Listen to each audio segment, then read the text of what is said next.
Assalamualaikum warahmatullahi wabarakatuh. Selamat siang semuanya.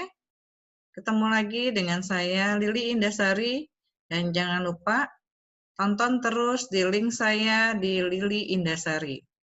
Masih di mata kuliah yang sama, yaitu konsep sistem informasi, tapi pembahasannya akan berbeda di minggu atau pertemuan ketiga kali ini. Kali ini kita akan membahas tentang data. Konsep dasar data. Kalimat data ini sudah sering didengar, sudah sering mungkin disebut, tapi kadang-kadang apa sih data itu? Data itu seperti apa? Apakah bisa dilihat? Atau ada bentuknya? Atau gimana? Data atau informasi dahulu. Menurut Anda, data atau informasi dahulu ya? Kadang-kadang orang suka bingung. Data dulu, apa informasi dahulu? Apakah keduanya penting? Data dan informasi sama-sama kedua hal yang sangat penting. Keduanya sama-sama saling melengkapi satu dengan yang lainnya. Informasi tanpa data, informasinya itu tidak akan akurat. Data itu apa sih sebenarnya?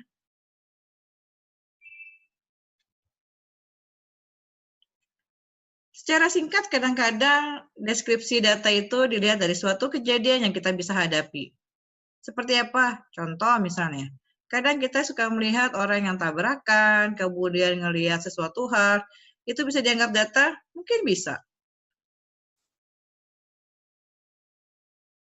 Sering orang bilang data dan informasi itu menjadi titik awal untuk memahami sistem informasi. Adakah perbedaannya antara data dengan informasi? Pastinya ada. Apa kira-kira perbedaan antara data dengan informasi?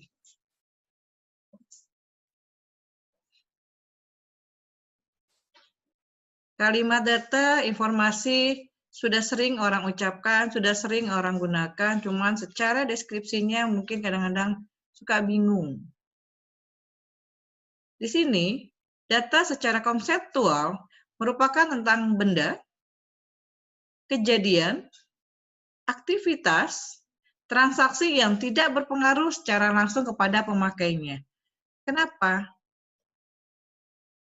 Karena data merupakan bahan mentah dari suatu informasi. Melalui suatu proses transformasi, data bisa dibuat bermakna. Kalau data bermakna itu nanti bisa menjadi suatu informasi yang akan digunakan atau diperlukan untuk kepentingan banyak orang. Contoh misalnya, kalau kita mau masak tanpa adanya bahan, itu nggak akan bisa jadi masakan. Kita mau buat kue, tetapi bahannya nggak ada. Misal, nggak ada terigunya, nggak ada telurnya, dan lain sebagainya. Sama. Orang bisa mengembangkan suatu informasi kalau dia punya datanya. Kadang ada terdengar informasi-informasi yang hoax, informasi-informasi yang tidak jelas, karena mungkin datanya tidak ada. Hanya sekedar omong, lalu disebut informasi. Di sini jelas bahwa data adalah bahan dasarnya dari suatu informasi. Tanpa data, nggak mungkin menjadi informasi. Dari data inilah kalau sudah ditransformasi, sudah diolah sedemikian rupa, sudah diproses, nanti outputnya akan berupa suatu informasi yang pastinya diperlukan oleh orang banyak, yang pastinya diperlukan oleh suatu organisasi dan yang lainnya. Sehingga ada yang mengatakan bahwa data adalah kumpulan dari suatu kenyataan yang menggambarkan suatu kejadian diangkat dari kenyataan yang ada. Contoh misalnya, Indonesia punya salah satu keajaiban dunia, yaitu Candi Borobudur. Kenapa? Candi Borobudur sudah terkenal di seluruh dunia. Orang sudah kenal Indonesia dengan Candi Borobudurnya. Bisa dikatakan data? Bisa. Karena Candi Borobudur adalah kenyataan yang menggambarkan suatu kejadian. Bentuknya ada, nyata, dan diangkat dari kenyataannya. Sampai saat ini candinya masih ada. Bisa contoh yang lainnya? Bisa. Contoh misalnya, ada suatu tabrakan atau suatu kecelakaan. Kemudian tidak sengaja ada wartawan mungkin yang meliput. Begitu dilihat dari kenyataannya, TKP-nya benar, ada yang kenyataan, mungkin ada korbannya yang sampai meninggal atau dibawa ke rumah sakit, itu nanti data tersebut diangkat dari kenyataan tadi, diproses, masuk berita, nanti akan menjadi suatu informasi. Data bisa apa aja ya? Data itu bisa berupa angka, huruf, atau simbol-simbol khusus. Sehingga sebenarnya sudah lama manusia itu mengenal data. Mungkin dulu tidak mengenal tulisan seperti saat ini. Tulisannya masih di goa-goa atau masih di batu dan lain sebagainya. Tetapi itu melihat bahwa dari dulu manusia itu sudah pintar. Sudah bisa berupa angka, huruf. Kadang kalau orang buat harta karun, dia punya simbol-simbol tertentu. Sehingga tidak gampang untuk mencari harta karunnya. Ini adalah proses transformasi data menjadi suatu informasi. Ini ada data, yang tadi saya bilang adalah bahan mentahnya dari suatu informasi. Bisa dia hasil survei, bisa data yang tadi sesuai kenyataan, bisa huruf, angka, simbol, dan lain sebagainya. Begitu dia masuk ke sini, dia akan diproses nih.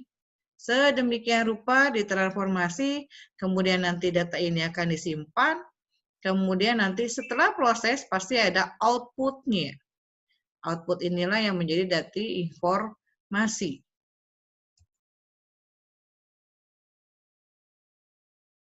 Kejadian atau event apa ya? Kejadian adalah sesuatu yang terjadi pada saat tertentu. Misal, Anda pernah jatuh dari motor, itu kejadian. Atau yang lainnya. Silakan nanti Anda bisa cari contoh sendiri ya.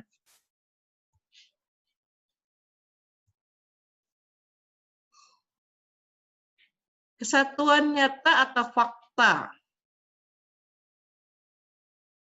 Apa saja? Dia bisa berupa objek nyata seperti tempat, benda, dan orang-orang yang betul-betul ada dan terjadi. Makanya bisa dikatakan sumber dari informasi adalah data. Balik lagi ke kesatuan nyata atau fakta, dia bisa suatu objek. Objek itu ada loh tempatnya. Tadi contohnya misalnya saya sebut tadi Candi Borobudur. Tempatnya masih ada. Candinya masih megah sampai saat ini dan masih menjadi warisan budaya Indonesia yang merupakan salah satu 7 keajaiban dunia. Bendanya ada, tempatnya ada, kejadiannya ada, sejarahnya pun ada. Jadi, hal yang terpenting untuk membedakan antara informasi dengan data, yaitu adalah kalau informasi itu bermakna. Kalau data, kalau dia tidak diolah, dia tidak memiliki makna apapun. Ya, jadi kalau tadi pertanyaan slide pertama, data dan informasi pentingkah keduanya? Penting. Informasi adalah hasil proses dari data yang sudah diolah tadi.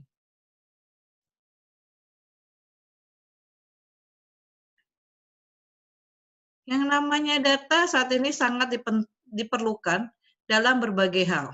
Tanpa data, orang tidak menghasilkan suatu informasi yang akurat, suatu informasi yang baik, suatu informasi yang sesuai dengan kebutuhannya. Contoh misalnya, kalau orang mau survei, orang mau melakukan survei, apapun itu surveinya, baik survei untuk riset, survei untuk data kependudukan, survei untuk data yang lainnya, itu pastinya perlu data. Lembaga survei akan menghasilkan berdasarkan data yang ada. Contoh misalnya, tahun 2020 kemarin mungkin kita sudah mengisi data kependudukan via online. Supaya apa? Supaya bisa meningkatkan taraf hidup masyarakat Indonesia. Kita isi datanya satu-satu, kemudian dari mulai nama, kemudian tanggal lahir, pekerjaannya apa, statusnya seperti apa, anaknya berapa, itu sudah ada di form surveinya yang harus diisi. Dari situlah nanti lembaga surveinya atau Badan Pusat Statistik akan menghitung ternyata 2020 Indonesia seperti apa, apakah sudah baik dari hal misalnya keluarga berencananya atau yang lainnya. Itu hanya sekedar contoh ya. Data berdasarkan jenis datanya. Ada dua, ada yang namanya data kuantitatif dan data kualitatif. Data kuantitatif apa ya? Maksudnya di sini data yang dipaparkan dalam bentuk angka-angka. Misalnya, kira-kira berapa banyak pembeli pada saat hari Idul Adha atau Idul Fitri? Biasanya kalau mau Idul Adha, mau Idul Fitri, yang namanya orang pembeli, baik itu beli baju, beli makanan, pasti akan banyak. Atau misalnya, tinggi badan siswa berapa ya? Nah, intinya di sini adalah dia dipaparkan dalam bentuk angka. Kalau kualitatif akan sedikit berbeda. Kualitatif di sini adalah data yang disajikan dalam bentuk kata-kata yang mengandung makna. Contoh misalnya, persepsi konsumen terhadap botol air minum dalam kemasan. Apa sih persepsinya? Misalnya, ada lembaga survei mau mensurvei air mineral, salah satu kemasan air mineral. Kira-kira layak atau tidak? Kemudian mulai mungkin dari harganya, kemudian dari mulai segi mungkin higienisnya. Nah, itu diuraikan dalam bentuk kata tapi memiliki makna. Dan pastinya semua itu nanti akan diproses. Orang survei pasti nanti ada hasilnya apa. Nah, hasil itulah nanti yang berupa informasi yang akan disampaikan. Sedangkan data berdasarkan sumber data juga ada dua. Data internal dan eksternal. Kalau internal adalah menggambarkan situasi, kondisi, organisasi, ataupun perusahaan secara internal. Yang nama internal pasti dari dalam. Contoh misalnya data keuangan, data para pegawai, data produksi, data penjualan, dan masih banyak lagi. Sedangkan data eksternal adalah data yang menggambarkan situasi yang ada di luar organisasi. Contoh misalnya, penggunaan produk pada konsumen. Konsumen itu yang namanya produk pasti ada yang lebih dari satu. Merek dagangnya beda. Sama-sama orang jual mie. Mie-nya merek A, merek B, merek C. Siapa yang paling banyak penggunanya, atau siapa orang banyak peminat terhadap mie tersebut, itu akan berbeda. Karena apa? Karena dipakai sama orang luar. Atau misalnya, tingkat preferensi pelanggan. Pelanggan si A lebih banyak daripada si pelanggan si B atau pelanggan si C. Walaupun produknya sama-sama di bidang, misalnya di bidang komunikasi. Pelanggan juga bisa memilih kira-kira mana yang lebih baik atau enggak. Ataupun di bidang jasa. Itu akan bisa meningkatkan dari pelanggan. Yang namanya kita jualan, pasti kepuasan pelanggan adalah segalanya. Persebaran penduduk dan masih banyak lagi data eksternal. Terima kasih sudah menonton channel saya. Ini adalah pengolahan data. Proses pengolahan data secara umum terdapat 3 tahap. Ada input, ada proses, ada output. Input di sini Dia adalah menginput data. Segala sesuatu yang dimasukkan, kemudian diproses, nanti outputnya akan menghasilkan suatu informasi. Konsep dasar dari sistem pengolahan data itu terbagi menjadi 3. Sistem pengolahan data oleh manusia. Apa saja? Banyak. Disinilah segala sesuatu yang berhubungan dengan pengolahan data manusia. Sistem pengolahan data oleh komputer. Saat ini hampir semua orang menggunakan aplikasi, menggunakan teknologi informasi, dan memanfaatkan komputer. Yang ketiga adalah sistem pengolahan data organisasi. Ada skema internal dari suatu organisasi, dan ada skema eksternal dari suatu organisasi. Demikian pertemuan kali ini di pertemuan ketiga, mata kuliah konsepsi informasi, dengan subjudulnya yaitu konsep dasar data. Semoga apa yang saya paparkan, apa yang saya jelaskan bisa bermanfaat bagi mahasiswa-mahasiswa semuanya yang mengambil mata kuliah konsep informasi dan bisa bermanfaat bagi banyak orang. Terima kasih. Jangan lupa tetap like, subscribe, dan bunyikan loncengnya, serta nantikan video saya berikutnya di mata kuliah yang sama, konsep sistem informasi. Saya mohon diri, terima kasih. Assalamualaikum warahmatullahi wabarakatuh.